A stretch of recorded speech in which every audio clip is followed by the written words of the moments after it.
It's Sunday, October 5th, 2025, and welcome to the weekend edition of The Swamp, where I follow the latest happenings inside our federal machine.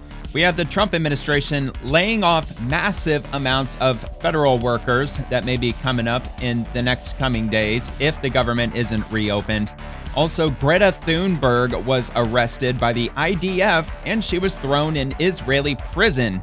She is due to be released to Greek authorities tomorrow.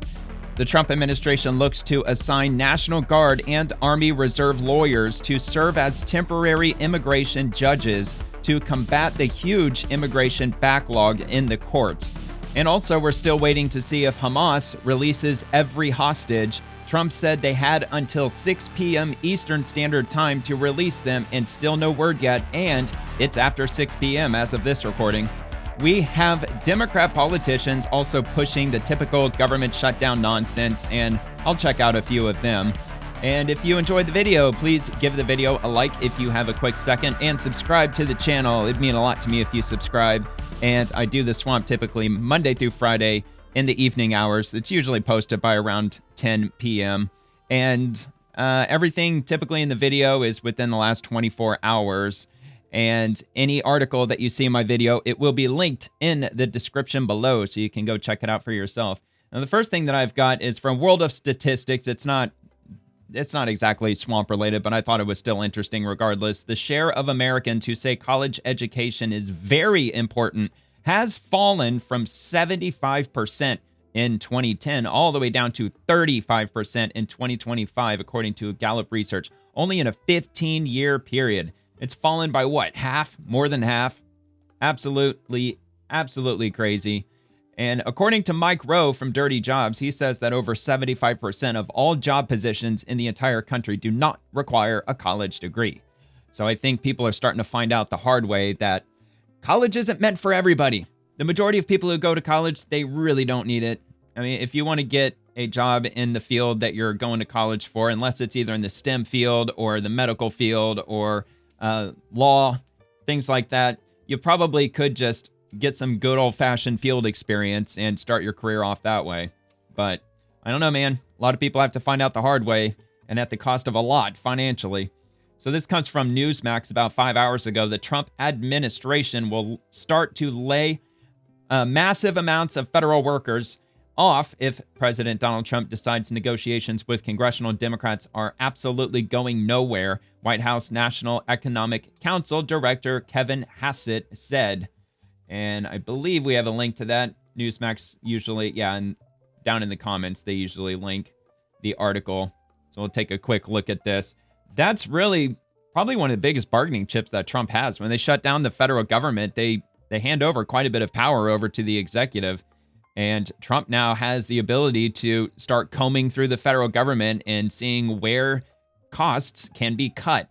And the last number that I saw, it came from the Office of Management and Budget. There's about 750,000 non-essential federal government employees. So he can lay off at least as many as 750,000 people, which is getting kind of close to about 30% of the entire federal workforce, which would be absolutely crazy. It would certainly save a lot of money, needless to say. And we're spending, I think the number's up to $2.5 trillion more than the government's taking in at this point. So basically, they're adding another $2.5 trillion to the national debt every single year, which only jacks up our interest. Every year, we got to pay interest on that debt. That's over $1 trillion a year that we're at right now, that taxpayers have to pay. It's absolutely insane. And there's no end in sight. But this could start to balance out the debt a little bit if President Trump actually pulls the trigger on this. And he's trying to use that as leverage against the Democrats, telling them to reopen the fucking government already. Because if you don't, I'm going to start, dropping the damn hammer. I'm going to start purging off large swaths of the government, at least workforce-wise. Anyway, the Trump admin will start mass layoffs of federal workers if President Donald Trump decides negotiations with congressional Democrats to end a partial government shutdown are absolutely going nowhere, White House National Economic Council Director Kevin Hassett said. As the shutdown entered its fifth day, Hassett told CNN's State of the Union program that he still saw a chance that Democrats would back down, averting a costly shutdown and federal employee layoffs that have been threatened by White House Budget Director Russell Vought. President Trump and Russ Vought are lining things up and getting ready to act, and if they do, but hoping that they don't, he said, if the president decides that the negotiations are absolutely going nowhere, then there will start to be layoffs. But I think that everybody is still hopeful that when we get a fresh start at the beginning of the week, that we can get the Democrats to see that it's just common sense to avoid layoffs like that. I don't think that's going to happen. I think layoffs are imminent because Democrats, they've dug their heels in. They're not going to back off on this, I don't think. I think the shutdown's going to go on potentially for months. But there were no tangible signs of negotiations to end the standoff since Trump met with top congressional leaders last week. The shutdown began on October 1st, the start of fiscal year 2026, after Senate Democrats rejected a short-term funding measure that would keep federal agencies open through November 21st. Democrats are demanding a permanent extension of enhanced premium tax credits to help Americans purchase private health insurance through the Affordable Care Act, and written assurances that the White House will not try to unilaterally cancel spending agreed to in any deal. Quote, what we've seen is negotiation through deep fake videos, the House canceling votes, and, of course, President Trump spending yesterday on the golf course. That's not responsible behavior, House Democratic leader Hakeem Jeffries told NBC's Meet the Press. All right. Well, that's all we got from that article. And, of course, as I said a minute ago, it'll be linked if you want to take a look at that yourself. And we're just going to move straight on to RT. With regard to Greta Thunberg, she's going to be deported from Israel tomorrow and sent to Greece, along with 165 other Gaza flotilla activists. 124 News. Greek government sending a plane to pick them up from Israeli prison. And in the video, it's the moment Greta was taken into custody on the flotilla. This came out about 5 hours ago. And I'm assuming this was last night. That's just my assumption. We'll just check this out real quick. Not sure if there's any sound. Doesn't look like there's any sound. Oh, yep, there we go. Oh, they're so nice. They're being so nice to her, aren't they? All right, giving her some water. So this came from October 4th, which was yesterday, if I'm not mistaken. Yeah, it was yesterday. Greta Thunberg forced to kiss Israeli flag in prison. What? Turkish Sumud flotilla activists thrown in bed-bug-infested cell, made to sit on hard surfaces for long periods, according to The Guardian. I mean, forgive me for not taking The Guardian as the gospel truth. Anyway, quote, there are those who saw them hit Greta. Really? So, I mean, are there marks to prove it? I don't know. What do you mean, are there marks to prove it? What, you think that it's perfectly fine to hit a woman if there's no marks on their face? What, do you like to strike women with phone books or something? Yapmak gerekir. Çok kötü bir muamele yapılmış. Evet, Greta'ya vurduklarını da görenler var. Bir İsrail bayrağını arkadan ellerini bağlayarak yerden söküp sırtından kolların arasına doğru sapladılar. Onunla beraber yürüttüler. Okay, well, I'm assuming you're an activist, so this falls under the category of that's what she said. But that's what you said. Ben tişörtümü Dile'ye verdim. Dile benim tişörtümle başını kapattı. Yasemin tişörtünü bildiğim kadarıyla Sema Nur'a Look, they're not exactly going to give you the royal treatment, lady.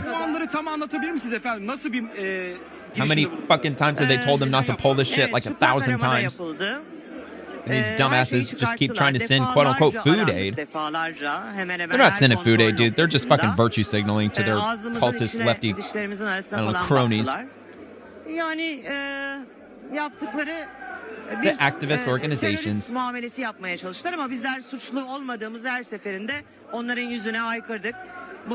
Bizlerin suçlu olmadığını herhangi bir You're not criminals, but you're I don't know what they're charged with, like trespassing or obstructing, I don't know, a war zone, or I don't even know what the fuck they'd be charging them with, but I'm sure they're probably getting hit with something of just showing up, and they're absolute idiots, man.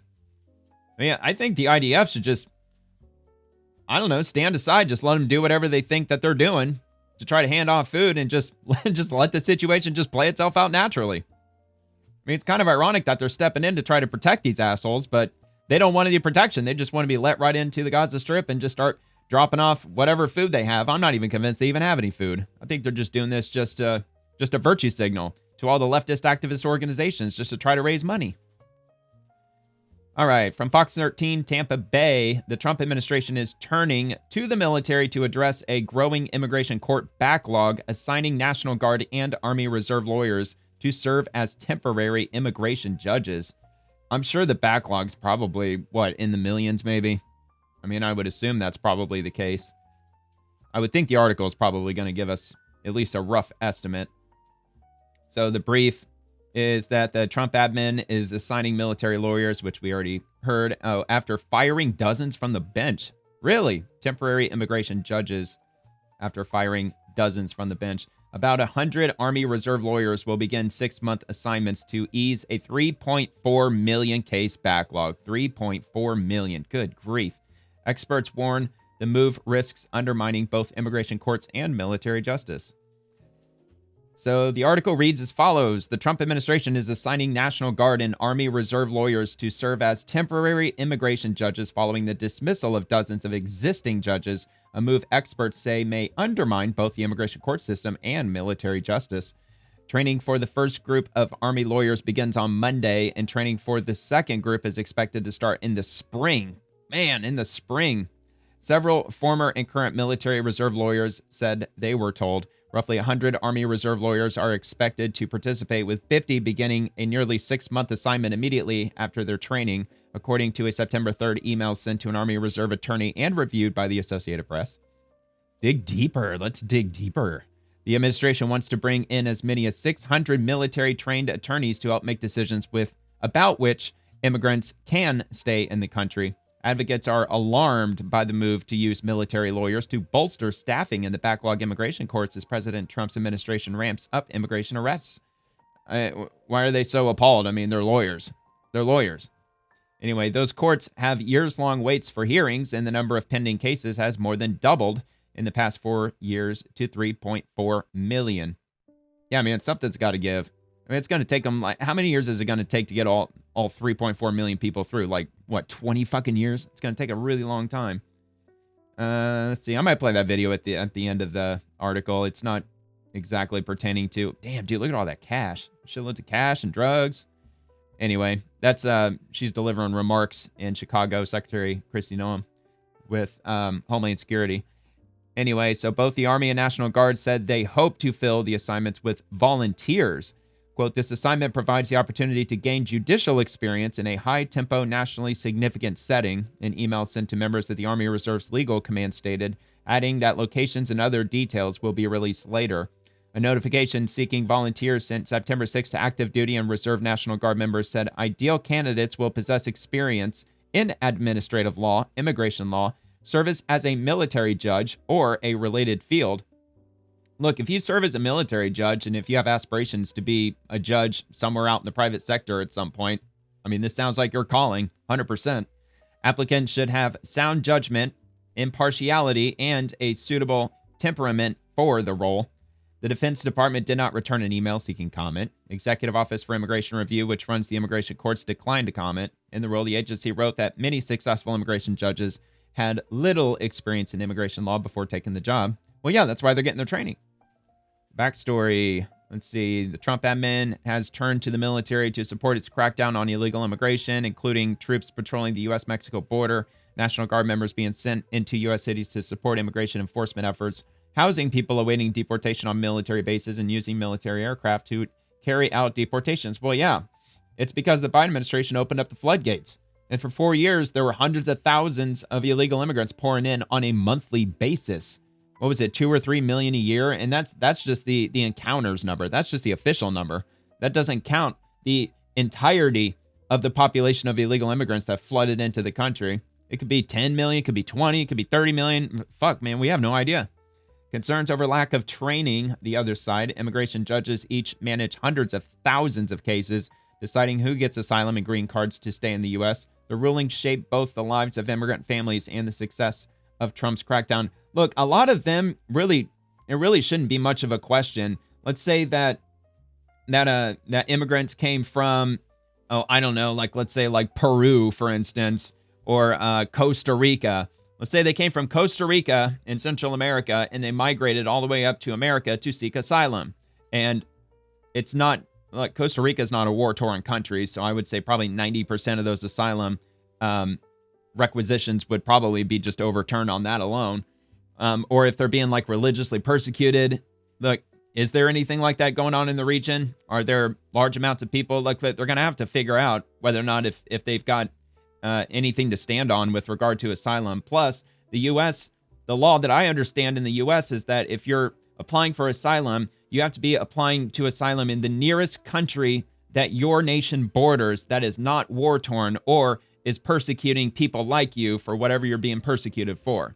You can't skip over countries and just jump straight to America and expect to get asylum. Supposedly that's not how our federal law works. So I would assume the majority of the ones who are looking to get asylum are probably just going to get denied just based on that. Because you can't really get asylum if you are claiming asylum because you come from, I don't know, an economically ravaged country, or if you're coming from a third world beginnings or anything like that. I don't think that's going to justify asylum. If that's the case, then what, like 4 billion people around the world could just fly into the U.S. or find their way here and just claim asylum because they come from a poor country? I don't think that's exactly how asylum works. But maybe I'm wrong. I don't know. Correct me in the comments if I'm actually wrong on that. Anyway, some immigration and military law experts are concerned the reservists will be put in the job without enough training or experience after more than 100 immigration judges were fired or left, with only about 600 immigration judges remaining. Wow, just 600? The Pentagon move would double their ranks. Trump's sweeping new tax and spending law provided $170 billion for immigration enforcement, including the hiring of 10,000 immigration and customs enforcement employees, which I did know about the 10,000. They had over 100,000 applicants, but it does cap the number of permanent immigration judges at 800. So 800, let me do some math. So there's 800 immigration judges. And what was the number? Was it 3.2 million? 3.4 million. So we've got 3.4 million immigrants that are going before the courts. And then we've only got 800 judges. That's 4,250 cases per judge. How many cases could a judge hear, or from the beginning to its conclusion? Because it's probably not just one single hearing, but maybe it is. I don't know. I don't know anything about the immigration courts. Maybe they're brought before a judge for a single hearing, which I don't believe that's the case, because they're brought before a judge for a preliminary hearing, and most of them are saying, well, come back in 2 years, come back in 3 years, or whenever your hearing is scheduled for. And I believe that would be the hearing, which would determine if you get whatever it is that you're asking for. So if it takes, I don't know, 10 minutes per immigrant, here, let me just think here. So 4250. So in that case, they could roughly get like maybe 50 cases done on a daily basis per judge. So 4250 divided by 50. So it'd take like 85 days. I don't know, man. That's not too unreasonable, I don't think. I think 800 judges, if it takes an average of like 10 minutes to hear their case and to make a determination, which most people would say, dude, 10 minutes, that's not nearly enough time at all. They need at least a couple hours to go through the evidence and determine this and that. But how much evidence are these illegal immigrants bringing with them that can actually be admitted into as evidence, other than what they're saying or what their story is? I'm sure they probably write some statement, or they write a letter explaining why they need asylum. So yeah, maybe it might take a judge like 15 or 20 minutes to read through the letter. So maybe 10 minutes is a little bit unfair. Let's say it takes 20 minutes. I mean, if you do that, then, I mean, that's about, maybe about 6 months, roughly. I mean, it'd be less than 6 months, but, just give a little bit of an overestimate. I don't know, man. It sounds like a lot, 3.2 million with only 800 judges. But I've watched a lot of criminal court cases. You can go on YouTube and you can watch that shit. You can watch all those Zoom court hearings. And a lot of those hearings in the criminal courts, they don't really last that long. Well, of course, the jury trials, they'll last a while. Those can take all day. But I don't think that's exactly how these immigration courts are working. I don't think they're having jury trials. I think they're just having simple hearings to determine if they're going to get granted, whether if it's asylum or whatever their immigration status that they're looking for. So anyway, they are letting a lot of experienced judges go, terminating them with no notice, and yet they claim that there's a shortage So they need to have these military JAG officers step in and take over, said Margaret Stock, a retired Army lieutenant colonel and immigration lawyer. So why should you care? Immigration judges come from a range of legal backgrounds, including the military, Justice Department, immigration enforcement agencies, and private practice. The government previously required applicants to have 7 years experience before undergoing a lengthy hiring process, then 6 weeks of training, followed by a 2-year probation period. Until now, temporary judges needed 10 years of legal experience in immigration and were often retired immigration judges, according to the government's rule, laying out the new plan. Look, if it's a complicated case, yeah, they shouldn't be giving it to somebody who's only going to get 6 months worth of training or 6 weeks worth of training. Looks like that's what they're looking for. So, yeah, I'm sure there's a lot of immigrants that came in that have probably a very complicated past, and they probably have a lot of evidence that needs to be mulled over. And that should be handed to a judge that has a lot more experience. Sounds to me like the ones who just came in with Biden's millions that poured in, claiming asylum, because let's be real, almost all of them were just economic circumstances. We want to come to America because we can make a lot of money here. We cannot make a lot of money where we came from because it's just simply a third world country or second world country or what have you. And I want to come here to have the American dream. I want to come here and, make a name of myself, try to make $100,000 a year, buy my own house and stuff like that. But it's not a legitimate reason to get asylum. And those cases could probably just be plowed through really quickly with regard to most of these immigrants, at least in my opinion. But what do I know? I'm just some dude on YouTube. All right, so let's go back to the next thing here from the New York Post. Zohran Mamdani flashes a beaming smile. See, look at that smile. In a picture with Uganda bigwig who pushed a law to jail people for being gay. Apparently jail for life. Looks like a lifetime jail. That is kind of wild. I don't know, man. Isn't he a communist or whatever? So, of course, he's going to lie to your face in order to get his agenda pushed through, or for him to seize power over the city of New York as mayor. So we've got here mayoral frontrunner Zohran Mamdani flashed a beaming smile in a cringeworthy photo with a top Ugandan official who pushed harsh anti-LGBT policies that included life imprisonment for being gay. Mamdani met with Rebecca Kadaga in July. This wasn't like 10 years ago. This was like 2 months ago. Or, 3 months ago, I guess, technically at this point. Fucking years just flying by. During a break from the campaign trail after winning the Democratic primary that included a lavish celebration of his recent nuptials at a secluded Ugandan compound owned by his family. Isn't that hilarious? The dude is a card-carrying Democrat, a hardcore Democrat, but he's buddy-buddy with anti-gay activists. Actually, she's not even an activist. She's an elected official, it sounds like. Which is absolutely crazy. Yeah, see, she's a politician. Imprisoned for life for being gay, and he's friends with her. He's friends with anti-gay people.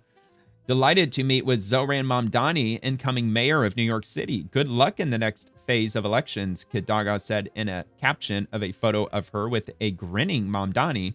Well, look, is he going to try to push to make being gay illegal in New York? Of course not. That's ridiculous. Of course it isn't. But look at the longer picture. If he gets into power and people like him get into power, sure, they're not going to make any moves against that now, but 10, 20 years from now, 25 years from now, you might start to see harsh anti-gay laws starting to show up out of nowhere. And by then, they're going to have way too much power for you to stop them. I mean, it's just like in Europe, where they're worried about Sharia law taking over. You got, like, over in France, the rate of Muslim children being born is 8 times the rate of long-standing French citizens' children being born. And they're predicting in as little as 40 years, France could become an Islamic republic because it'll be a majority Muslim country in as little as 40 years because they're having a lot of kids, and long-standing citizens in France are not. They're only having, like, for the average couple, they're having like 1.3 kids per couple or something like that, which is like insanely low. And I'm sure the U.S. isn't that far behind either. So, I mean, they find it to be laughable, like, oh, there's no way there's going to be anti-gay legislation passed. There's no way that's going to happen. Okay. Well, it may look ridiculous today, but a lot of things, I think if you went back in time to 10 years ago and if you explained to people what's going on in 2025, I think a lot of people wouldn't believe you. So anyway, here with Zoran Mamdani and Professor Mamdani as Zoran returns to New York after his traditional wedding in Kampala. She gushed in another photo of her, Mamdani, and his father, Columbia University professor Mahmoud Mamdani. The Mamdani campaign was left scrambling Sunday as photos of the meeting re-emerged as a spokesperson claimed the Democratic Socialist candidate was unaware of Kadaga's widely reported status as an anti-gay crusader. Well, of course they're going to say that. I bet he's known all along. I bet he's known her stance the entire time. Because these people, dude, they lie for a living. They don't give a shit. They care more about power than they care about protecting people's gay rights or people's any kind of rights. They don't give a shit about that. They just want to be in power. Then they can lord over you and do whatever the fuck they want. In 2012, then Speaker Kadaga infamously said she was passing a draconian law imposing severe penalties against practicing homosexuals as a Christmas gift for supporters of the measure. She says Ugandans want that law as a Christmas gift. They have asked for it and we will give them that gift, Kadaga said back then. We've got, I'm assuming, pictures of Uganda. The photo was taken during Mamdani's trip to his home country to celebrate his wedding in July. Let's see. Then President Barack Obama called the legislation odious. Kadaha has been the first deputy prime minister since 2021, following a 10-year stint as the powerful parliament speaker.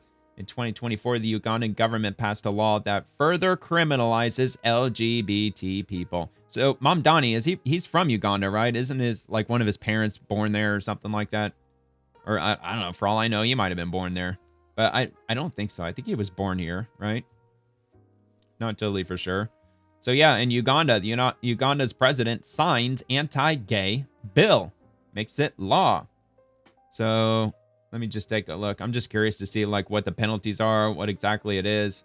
Harsh penalties for homosexual sex, saying the bill is unnecessary because arrogant and careless Western groups had tried to recruit Ugandan children into homosexuality. I would not exactly probably push back and say that they're not, because I bet they are. You got to thank USAID for that and leftist activist organizations. We Africans, let's see. That's just a quote. I'm looking to see what the bill said. Applaud after he signed the bill. In the original form, the bill called for the death penalty for some homosexual acts. That penalty was removed from the legislation following an outcry of international criticism. Here it is. The new law calls for first-time offenders to be sentenced to 14 years in jail.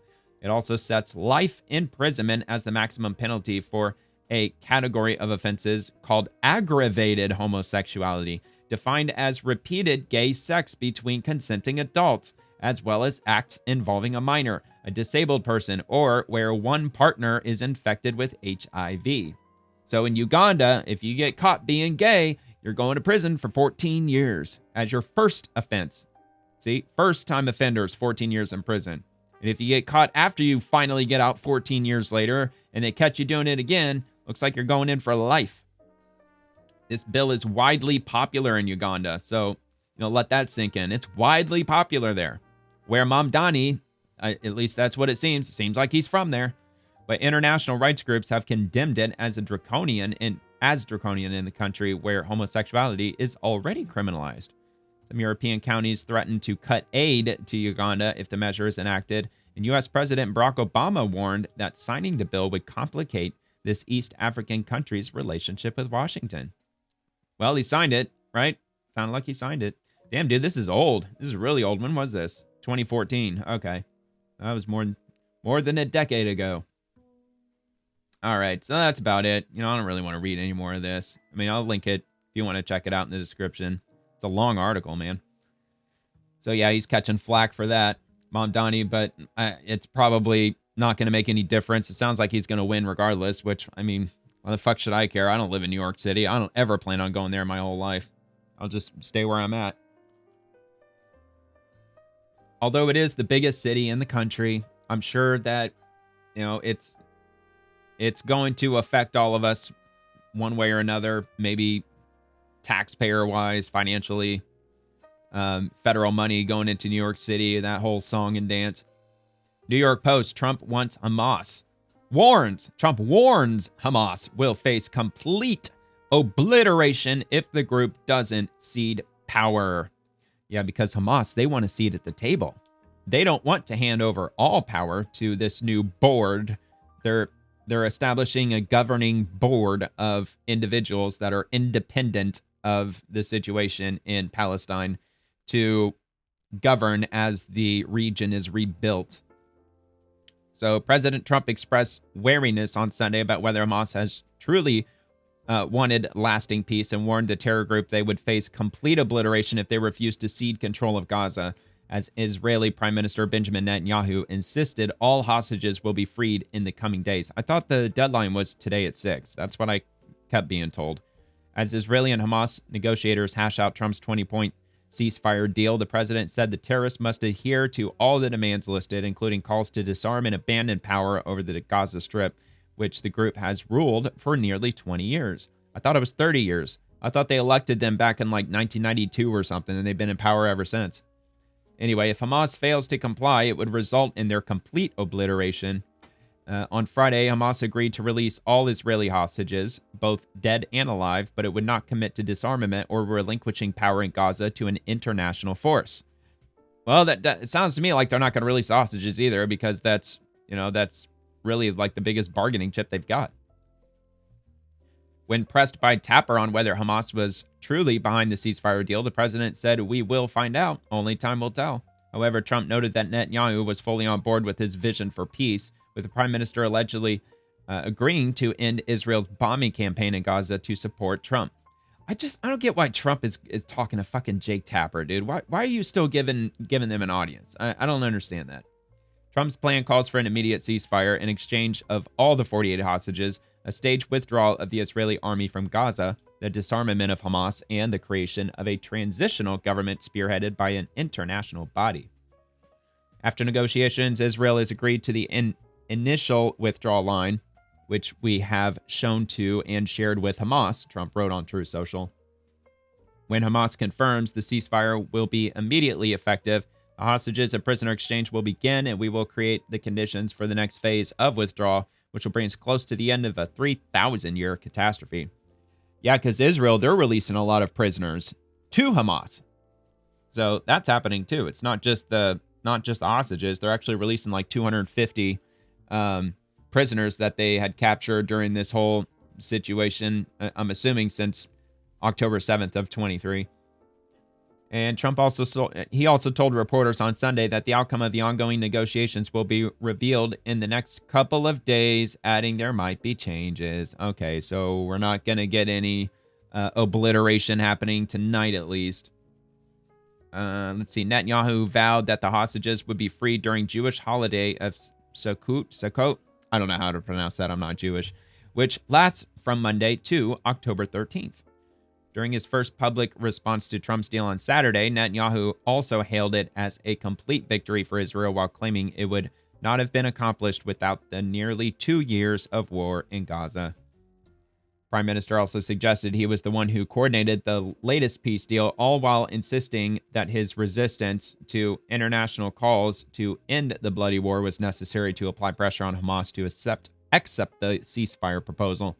Israeli negotiators are set to hold indirect talks with Hamas and Egypt on Monday, with Trump's special envoy, Steve Witkoff, and son-in-law, Jared Kushner, set to attend the talks. And I think that's all we got. Yep, that's all we got. Not sure where it goes from here. Yeah, they can't. I also agree with that comment. They can't be trusted. But we'll see, man. Sounds like Trump doesn't have the patience. Although he kind of does, because he already gave them an ultimatum. Sunday, 6 p.m. Eastern. It's either all or nothing. And now he's already pushing back. Or he's pushing that date back. So yeah, I guess we'll just have to wait and see. And I'm sure this is going to be more of the same. President Trump warned Hamas that if it rejects the peace deal and wants to stay in power in Gaza, it will face complete obliteration. October 5th. See, what do we got here? Maybe not related. These tend to not be related. Israel was committing genocide in Gaza. Oh, maybe it is. Here we go. The president said that if Hamas rejects the proposal, the president said that Netanyahu would God, have his full backing to finish the job. A UN report found that Israel was committing genocide in Gaza. Does the president have concerns about the civilians being killed, the worsening humanitarian crisis, and are there limits to what the White House would support when it comes to Israel's actions in Gaza? Look, the president has deep concerns about all of the atrocities that have taken place in the Middle East over the past few years. Why so quiet? It's deeply unfortunate that he inherited this mess from the Biden administration. If you all recall, there we go. Under President Trump in his first term, the Middle East was on a pathway for peace and prosperity. There was the historic signing of the Abraham Accords. Israel was on a path to normalization between Arab and Gulf nations, and we hope that can continue. But right now, the president has made it very clear to Hamas that this is an acceptable and detailed proposal that they must accept, or the consequences are going to be very grave for them. And he has given them a deadline of Sunday evening at 6 p.m. When I was out here on Wednesday, I told all of you, I'll leave it to the president to make that red line, and he now has. I think the entire world should hear the president of the United States loud and clear. And Hamas has an opportunity to accept this plan and to move forward in a peaceful and prosperous manner in the region. And if they don't, the consequences, unfortunately, are going to be very tragic. I mean, I don't even know when that was. I don't even think that was on Friday. Because she's been talking to the press outside since they shut down the government. All right, but anyway.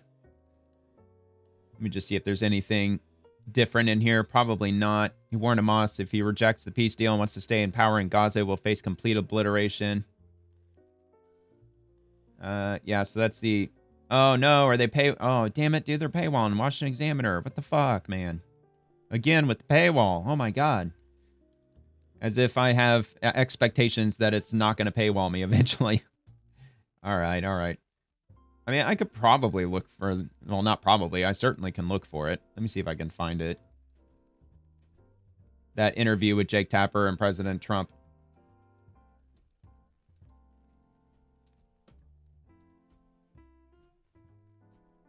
Exclusive interview with President Trump.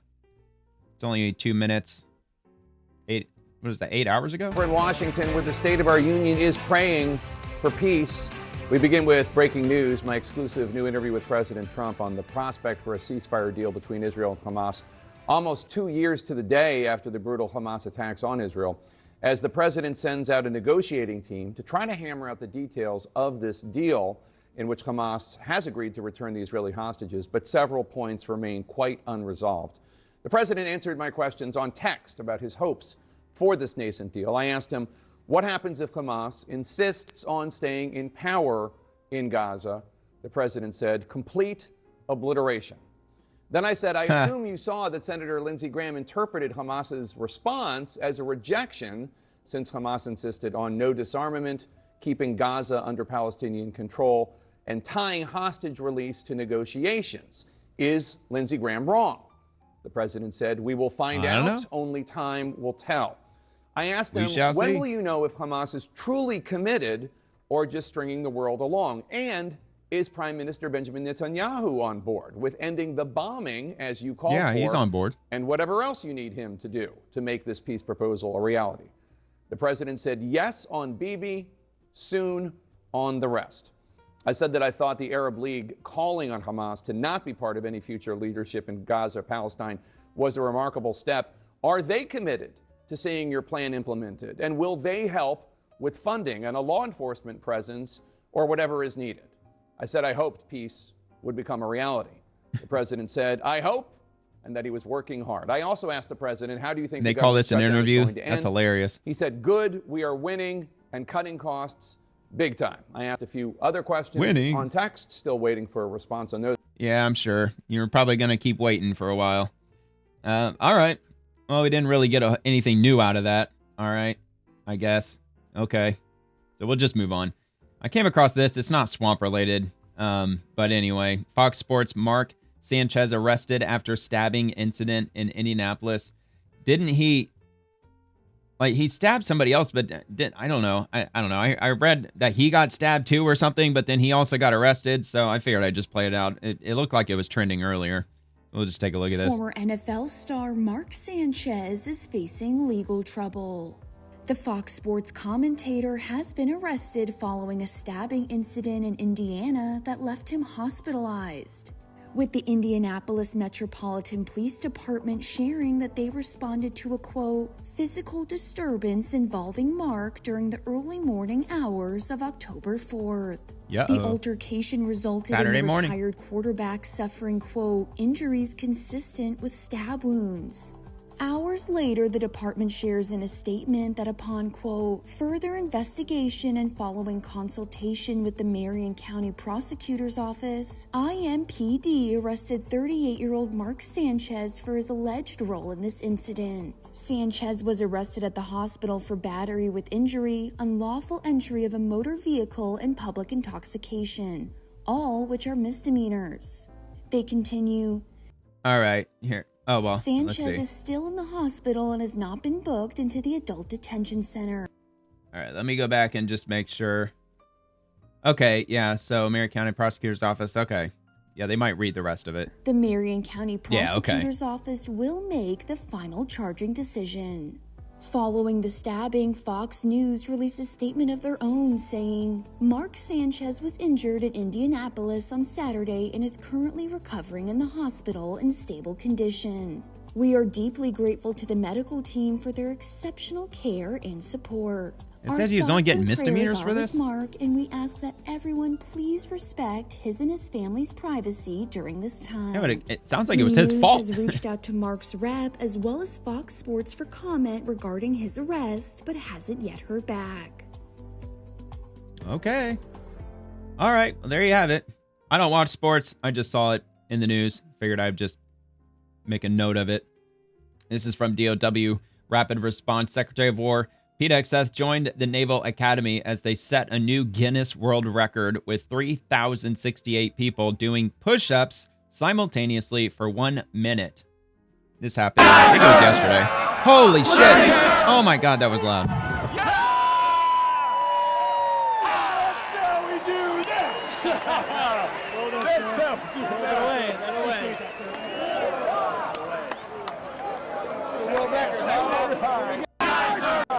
There you go.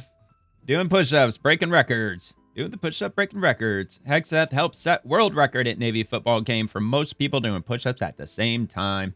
Record previously belonged to the Air Force Academy, Navy's opponent on Saturday. Well, there you go. Fit, not fat. DOW Rapid Response.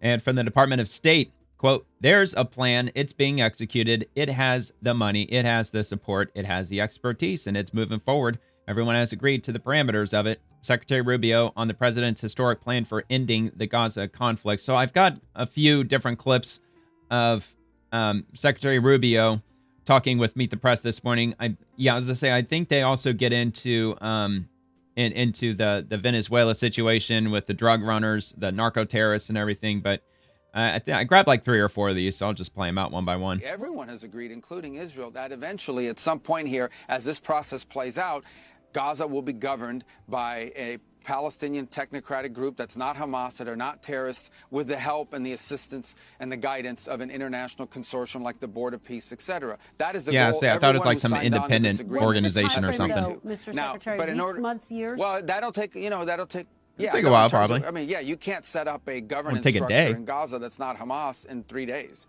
I mean, it takes some time. And when we ask Israel, okay, you're at the yellow line, now everything behind it, you have to turn it over. You have to have somebody to turn it over to. So, I mean, let's be realistic here. You can't just set up a sort of new governance structure inside of Gaza in 72 hours. It's going to take some time to do it. The important thing is that there's a plan. It's being executed. It has the money. It has the support. It has the expertise, and that it's moving forward, and everyone has agreed to the parameters of it. Everyone. All right. We got another one.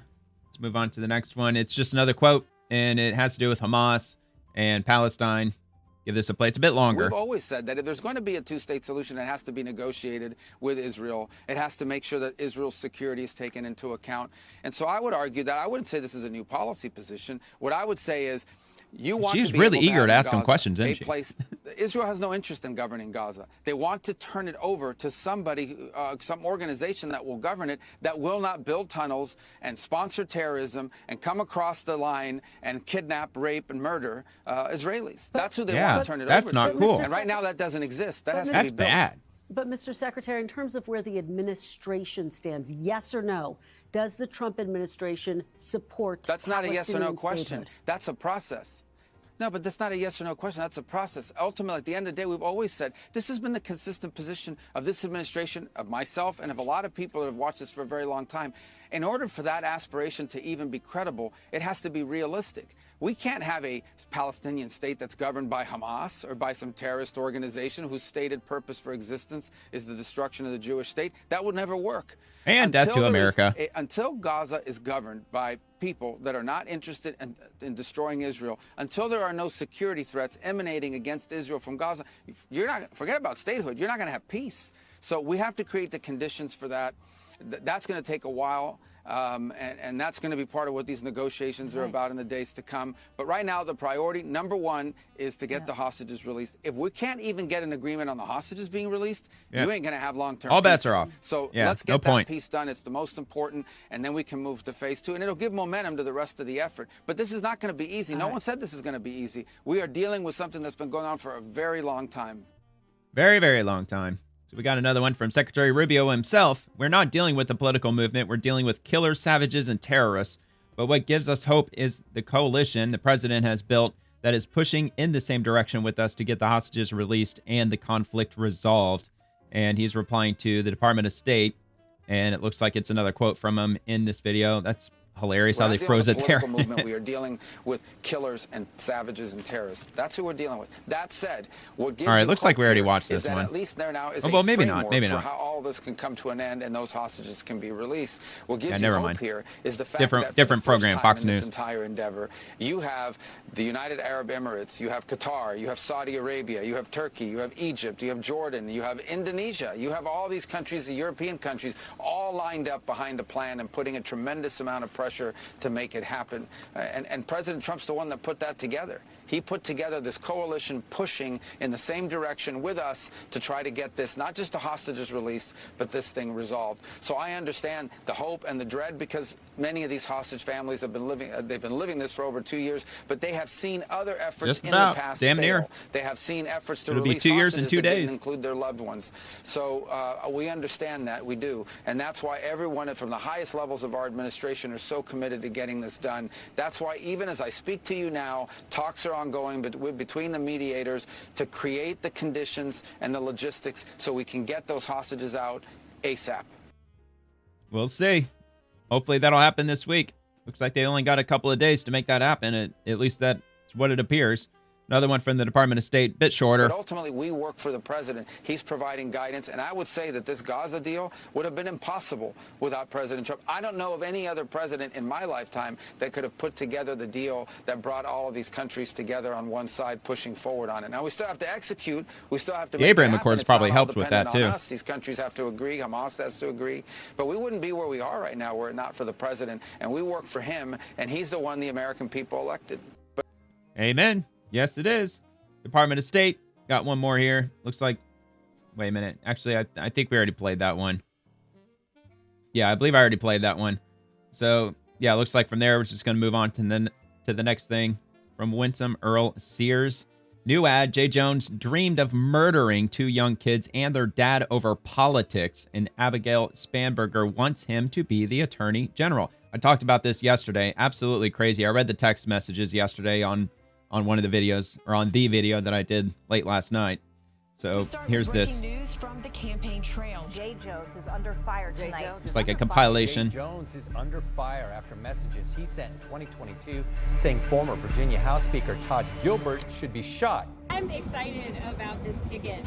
It's been great to be out on the campaign trail with Jay Jones. You said Gilbert's wife could watch her own child die in her arms so that Gilbert might reconsider his political views. Pretty insane. Who will stand up for the people of Virginia. Jones said, quote, Gilbert, Hitler, and Pol Pot. Gilbert gets 2 bullets to the head. let your rage. Yeah, he said all that in his text Jones messages. doubled down, saying, quote, "Do I think Todd and Jennifer are evil and that they're breeding little fascists? Yes." How can Virginians trust a man who said something so horrific, so callously? Only when people feel pain personally do they move on policy. Oh, let me guess. I had too much to drink. I don't remember typing that. It wasn't me. Somebody stole my phone. Some shit like that. So even President Trump chimes in on this. And he says, it has just come out that the radical left lunatic Jay Jones, who is running against Jason Miyares, the great attorney general in Virginia, made sick and demented jokes, if they were jokes at all. Yeah, dude, after reading the text messages, those weren't jokes. Like, apparently he, according to him, he dreamed about it or whatever, which were not funny, and that he wrote down and sent around to people concerning the murdering of a Republican legislator, his wife, and their children. Abigail Spanberger, who is running for governor, is weak and ineffective and refuses to acknowledge what this lunatic has done. Even Democrats are saying it is resignation from campaign territory.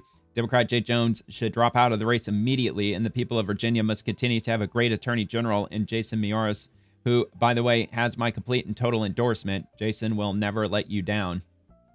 And look, man, if people in Virginia end up voting for him, they've lost their damn minds. Just another question, man. How rigged are our elections really? I mean, how do we really know? I don't know. U.S. Department of Energy. Make no mistake, America needs coal. Hold on. Should I actually go look for these text messages?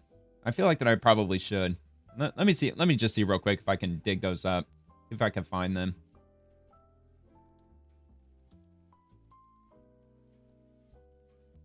Let me see if I can try to find these. Yeah, here we go. So I don't think that's the full. That's all of them, though. I think there were more than that. But here, let me just go over these. It'll probably be the gist of it. So the gray is Jay Jones. The blue is someone that he's texting with. They say nice things about everyone, LOL. And then he said, if those guys die before me, I will go to their funerals to piss on their graves, send them out awash in something. And then they respond saying Jay Jones. And he says, 3 people, 2 bullets, Gilbert, Hitler, and Pol Pot. Gilbert gets 2 bullets to the head. Spoiler, put Gilbert in the crew with the 2 worst people, like, you know, and he receives both bullets every time.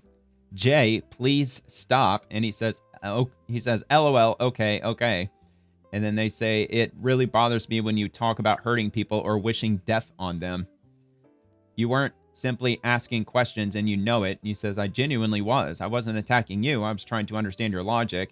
And they say, you weren't trying to understand. You were talking about hoping Jennifer Gilbert's children would die. And he says, yes, I've told you this before. Only when people feel pain personally do they move on policy. And they said, there isn't. I point blank asked you more than 3 times and you dug in that you meant it. I honestly am questioning a lot today. And he says, I mean, do I think Todd and Jennifer are evil and that they're breeding little fascists? Yes. And it looks like that's it. And that actually does look like that's all that I saw last night too. So, yep, that was released. And Michael Long posted that. These are the text messages from Jay Jones. What say you, Abby? He's running for AG on your ticket. Yeah, absolutely crazy. All right, so I'll move on to the Department of Energy now. So make no mistake, America needs coal. Coal remains the backbone of global electricity. It also produces nearly 10 times more global energy to the total global energy supply than wind, solar, and batteries combined. Coal is by far and away the world's largest source of electricity and will be for decades to come. In fact, to put it in context, Maria, wind, solar, and batteries, 2.6% of total global energy.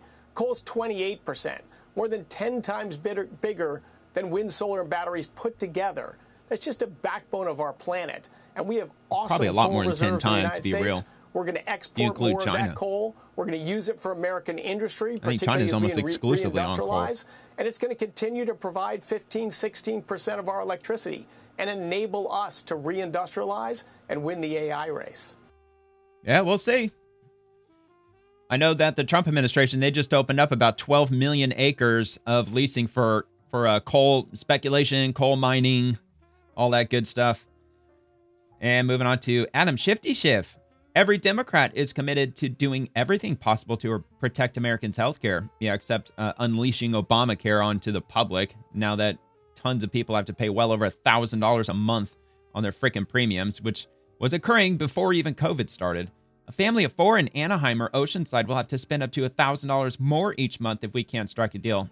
Yeah, well, these tax credits, they were implemented during COVID to try to alleviate people with the whole COVID bullshit going on at the time. COVID's over. It's over, so now it's time for everything to get back to the way it was. Donald Trump needs to get off the golf course and come to the table to stop this healthcare crisis. Here he is on Meet the Press. I was in California last week in Oceanside and in Anaheim. Average families of 4 are going to see the premiums go up by $900. You really think he was going door to door and talking with average families in Anaheim and Oceanside? Fuck no, he wasn't. $1,000 a Give me a month. break.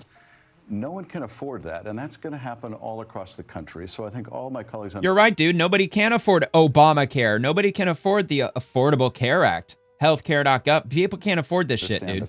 They haven't been able to for over a decade. We need a president who can act like an adult, who can come to the table and negotiate an end to their self-imposed healthcare crisis.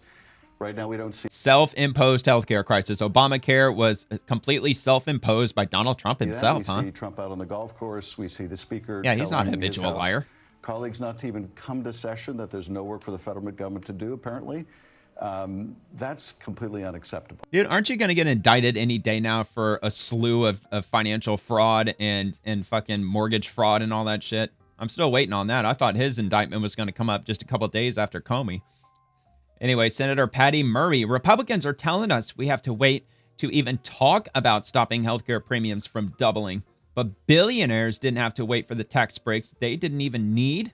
No way. We need to get to work to save healthcare for Americans now. Again, a lot of words, no proof, no words, or no black and white writing, no documents, nothing of the sort. Just words, words, words. Millions of families across the country are about to see their monthly healthcare costs jump by hundreds, if not thousands of dollars. Well, you know what? They should have been thankful the whole time since the beginning of COVID that their premiums were artificially lowered in the first place, thanks to the taxpayers. Because it was with the taxpayers' money that they were able to artificially drop their healthcare premiums. And yeah, not even so much as a fucking thank you. And the Republicans' plan here seems to be, I hope no one notices. That is out of touch. Maybe a couple $1,000 here and there seems like no big deal when you take your marching orders from billionaires like Donald Trump. But if Republicans talk to everyday families and fewer rich billionaires, they would understand the healthcare crisis Republicans are ignoring is going to devastate folks back home. No, the reality is that this is a small percentage of the American population. The vast majority of the American population, they have to pay for their own health care. They have to pay for private health insurance. That's not the majority of America. It's a small minority of Americans that are taking tax dollars and paying for their health care, while all the rest of us in the middle class, we have to pay for our own health care. We're not getting a dime of assistance from it. In fact, they're taking money from our tax money and paying for just a small amount of people. Well, the number that the Democrats keep coming up with is 25 million. And that's why they're shutting down the whole government, so they can get 25 million people to keep getting cheap or quote unquote free healthcare, which I don't think that the majority of America is going to be all gung-ho over, just in my opinion. Millions of people are going to be priced out of their insurance. They will skip their basic healthcare. Yeah, and guess what's going to happen? With Obamacare, don't they penalize your tax refund if you don't have health insurance? Isn't that how it works? So if they get priced out, as she said, and they can't afford it anymore, which either way, it's, sooner or later, it's going to get to that point regardless. I mean, realistically, none of us can really afford our health care. So if they can't afford it and then they have to drop it, then the government's going to penalize them. And that's not the Republicans' fault. That's Obama's fault. That's the Democrats' fault. They will skimp on their medication. They will miss out on life-saving treatments. It is no exaggeration to say people will die. There is no avoiding that reality, though Republicans seem determined to. All right. They seem determined to try. All right, Chuck Schumer. Oh, yeah, but okay, no, never mind. I was checking to see if that got ratioed. It didn't. I don't know. The one before Adam Schiff came pretty close. Probably was at one point, but not currently. Chuck Schumer, he's been getting ratioed like crazy, though. Did this one get... Yeah, that one's ratioed for sure. 955 likes to 1,200 comments. And then we got AOC after this one. Speaker Johnson doesn't want to address the real issue, the healthcare crisis facing the American people. So instead, he lies and lies and lies. Undocumented immigrants cannot and will not receive ACA premium tax credits by law.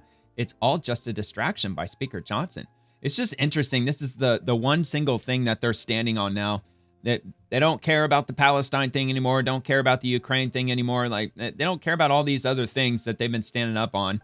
The Epstein files. It just seems almost kind of random that they just go after something that was due to expire at the end of 2025 regardless. These tax credits that were put into place in early 2021, they're due to expire.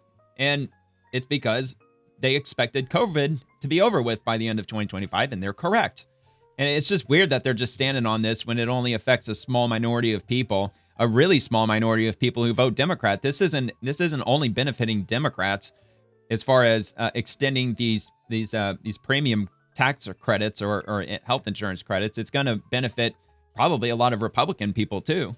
But in the grand scheme of things, 25 million people, that's not very many people when you compare it to whatever the total amount of people who vote. Like, what's the total number? Like 150, 160 million or something like that. I don't know if it's up that much, but anyway, let's give this a Johnson doesn't want to discuss the real issue, the healthcare crisis facing the American people. So he puts up all these fake lies to try and divert attention. It's his standard operation. He just is concerned with the politics. Every independent agency that looks at this says Johnson's claim is false. And just as you said, Margaret, zero federal dollars can go to undocumented immigrants through Medicare, through Medicaid, through ACA. And so we ought to be talking about the real issue here. No, it's just non-citizens. It's all in the wording. No, non-citizens can. And they may not be able to qualify for it on the federal level, but they can absolutely qualify for insurance on the state level. And the best part is that the federal government will reimburse the state for the health insurance that they give to illegal immigrants. That's another loophole that I learned about that Democrats take advantage of. That, of course, they won't talk about. Crisis in America caused by the Republicans. They've barreled us towards a shutdown because they don't want to deal with that crisis. Plain and simple. How hilarious is that going to be if AOC actually fucking beats him in the Senate race? It's going to be fucking hilarious. Healthcare premiums are dramatically increasing. If you're an old couple and you make $80,000. That's not me. That's the video. How much your premiums will go up if we don't extend it? It'll go up something like $25,000. Extend it for how long? How long do you want to extend these tax credits for? Forever? For 100 years? For 700 years? For 10,000 years? They're extending something based on a program that's helping people out that doesn't even exist anymore. COVID's over. It's done. Okay, fine. COVID still exists. It's nothing like it was 4 or 5 years ago. It's essentially moot. It's essentially a done deal. And they want to extend tax credits because they just want to keep their base voting for them, because they know the Democratic Party's in chaos. They're trying to get every single vote they can possibly scrape together. And even if this thing only benefits 12 million Democrats nationwide, I guess it's worth fighting for. If they can hang on to at least 12 million Democrats so they don't jump over to the Republican side. The average American will pay $900 more. How do Americans who are struggling, sitting at the table Friday night figuring out how to pay the bills, how the heck can they get such an increase? Democrats are simple. We want to extend it, and so they won't have to pay that increase. And Johnson does not want to do it. He's just not serious about it, as exemplified by him sending the House home for 2 weeks. You need to be here to negotiate. Yeah, we're horrifically in debt. We're paying $1.2 trillion just on interest on the debt annually, and that's the taxpayers. So the Democrats, their solution, as always, is just throw more money at it. Just throw money at it. Money, money, money. Just print it forever. To hell with inflation. These elected officials don't give a shit. They're already worth millions of dollars anyway with insider trading and all that bullshit. So why the hell do they give a fuck? Why the hell does Chuck Schumer care? Dude's like 80-something fucking years old, so he's not going to give a shit. He's not going to be around here long enough to witness the fallout. All right, last one from AOC. We can't settle for Republicans' promise of later negotiations because every time this administration says something, they go back on their word. If Republicans need Democrat votes, they need to keep health care premiums from skyrocketing for the American people. When they say, then let's just get the government back open and negotiate for 7 weeks, why don't you buy that argument? Because they don't. We've seen this happen over Gaslighting. and over again. Because they just don't. Every time this administration says something, they go back on their word. We have to just end this right now. Let's make sure that people's healthcare premiums are protected. Let's end this shutdown. Let's get people fed, and let's get these paychecks back flowing. People fed. And the ask isn't even that much. Republicans are in Dude, isn't like the average homeless, well, maybe not average, but there's plenty of cases of homeless people that are obese to morbidly obese. I think most people are not exactly starving. The House, the Senate, and the presidency. If you are asking for another party's vote, you should be open to negotiate. They do this all the time. So the fact that they are offended that there would be any sort of discussion on how we protect healthcare in America is just silly. And the request here genuinely is not that I don't big. think they're offended. It's not that big. Oh, yeah. Well, like throwing $200 billion of money we don't have, chalking it up to the national debt. Like, that's no big deal at all. It's no big deal. Just keep throwing money at it. Spoken like a true socialist. The health insurance tax credits only exist because COVID. COVID is over. Time for those credits to expire and people pay their fair share of health insurance. Most of us average folk are forced to pay 100%. You all claim to be all about fairness, right? I mean, that's what they claim to be. But, of course, they're not. And they never are. Illegals facts, huh? 43% of all food stamps are given to illegals. I mean, not sure if that's actually true, but that's what they're saying. 95% of warrants issued for murder in LA are for illegals. That's wild. Less than 2% of illegals are picking crops, so 41% are on welfare. More than 66% of all births in California are to illegals on Medi-Cal, and so on and so forth. Wouldn't exactly surprise me. Not going to take that as absolutely true because, you know, they don't give me an easy way to fact check it. Keep in mind that Democrats voted to fine American citizens for not buying insurance. As I just said. I said that just a couple of minutes ago. Yeah, if you don't have private health insurance, I believe that they penalize your tax returns, I think. I don't know what it was, like $75 or something like that. Like they take a certain amount of your tax return money away from you if you don't have health care. It's just a way of strong-arming you to get on Obamacare. Anyway, let me see if there's anything else. Oh, that's hilarious. What, did they play the whole thing with this shoe here? Oh, no, never mind. It's just an image. That 49 down there made me look at it as though it was a video. Of course, the sombreros continue. I saw that up there. Somebody else is putting that in there. If you support illegal immigration, you support the Mexican drug cartel, child trafficking, criminal, illegal, violent crime, billions of dollars for illegals, American job loss. Yeah, you do. 100%. Absolutely do. DXC. I hesitate because there's no context to this. So I'm not going to play that because this is X after all. Who knows what the hell it might be. 1.5 trillion for how much to trickle down to your pocket? Yeah, a lot. Probably a lot. Isn't she worth millions of dollars too, AOC? Somehow isn't she worth like a ridiculous amount of money, like fucking like $20 million or something stupid like that? I mean, Ilhan Omar, apparently her husband's worth like $30 million now. Fucking insane. Democrats love their illegal parasites. Don't give them a single dime. Dems want more sick, more poor, more control, and less freedom. Dems see us as sheep to be sheared. Dems hate us. Yeah, they do. They absolutely do. That's actually pretty well said. I guess the question for you is, how many federal jobs are you willing to sacrifice just to avoid passing the clean CR that would keep funding at Biden levels? 100K, 200K, 500K, a million? I think the number that they're looking at right now, 750,000. I don't know if Trump's going to let go or let all of them go, but I think he probably should at least strongly consider it, at least like 500,000. And I said over and over again, like, job loss is absolutely terrible. It's awful. It sucks. It turns your life upside down. It's not good, like, in any way you look at it, other than saving the taxpayers' money when you're looking at it from the federal government's perspective. And that's exactly what it is. Like, the federal government is spending $2.5 trillion more a year than we have. They're just chalking that up to the debt. Something's got to give. You can't employ 3 million people and not have the money to pay for them. You just cannot do it. It's just not feasible. So it has to happen. And it will cause a lot of pain for a lot of people, but it still has to happen. There's just no other way to look at it. So I don't know if he's actually going to go through with it. That's hilarious. I don't know if he's actually going to go through with it, President Trump. I'm expecting that we might hear something with regard to that tomorrow, Monday, because they're probably going to come up for another vote on to open up the government on Monday. I'm assuming they're going to vote on it every day that the government shut down. So maybe if Trump's not too preoccupied with the Hamas situation, maybe he might have some time to look into that and maybe start to put together a number of people that he's looking to permanently lay off. Hopefully not temporary, hopefully permanently lay off to save the American taxpayers a lot of money. And I get it. I'm not even going to go all the way down there. I can only imagine what that was. So I get it. Like, just laying off people, it's not going to absolutely fix the problem. I think they've got to shut down different areas of the government. Although, not so sure if Trump can do that by himself or not. Maybe he can while the government shut down. He might have the power to do that. I would think possibly he doesn't.